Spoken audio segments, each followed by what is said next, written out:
bilimi önemseme ve ölçüt alma anlamına geliyor. Doğa bilimlerini toplum bilimlerine indirgeme ve onların yasalarını toplum bilimlerinde geçerli sayma eğilimi de bu kavramla nitelendiriliyor.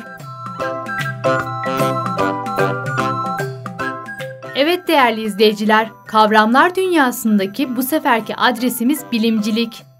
Dilerseniz tanım bölümüne geçmeden önce yönümüzü sokağa çevirelim ve hep birlikte halka kulak verelim.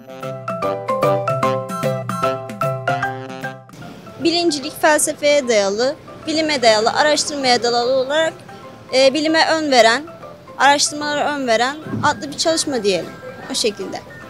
Bilimle uğraşan bir kişinin yaptığı şey iş ya da o kişiye denir bilimcilik.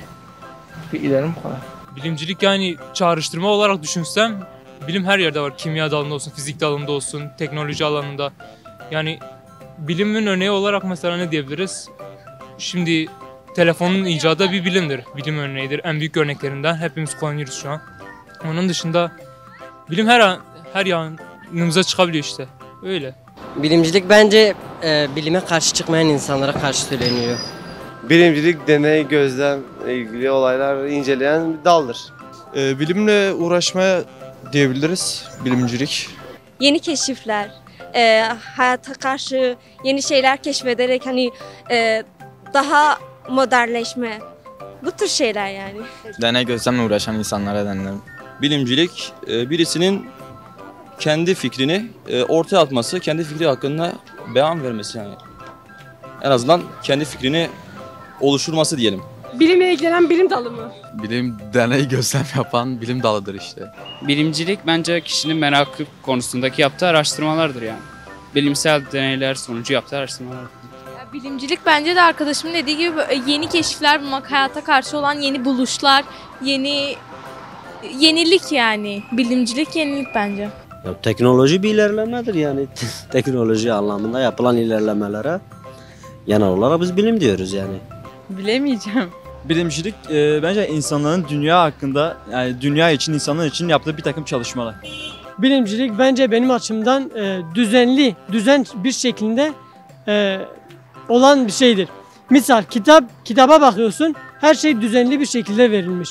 O işte bir bilimdir. Bilimle ilgilenmek olması gerekiyor. Bilimcilik bence ülkelerin teknik ve teknolojide ilerlemesidir yani. Deneme yanılma yoluyla yaptıkları bilimsel çalışmalar falan onlardır. Bilimle uğraşan kişi.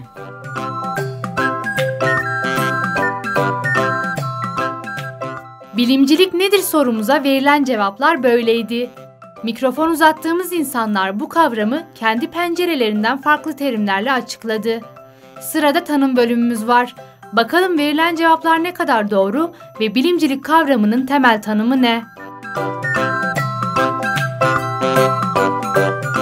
Bilginin temelini yalnızca bilimin yöntemine dayandıran, buna önem veren yaklaşımdır. Buna ilimcilik de denir. Tek doğrunun bilimsel yasalarla ulaşılan doğrular olduğunu belirtir. Bunlar da deney ve gözlemdir. Bilimcilik, deney ve gözleme dayanmayan hiçbir bilgiyi kabul etmez.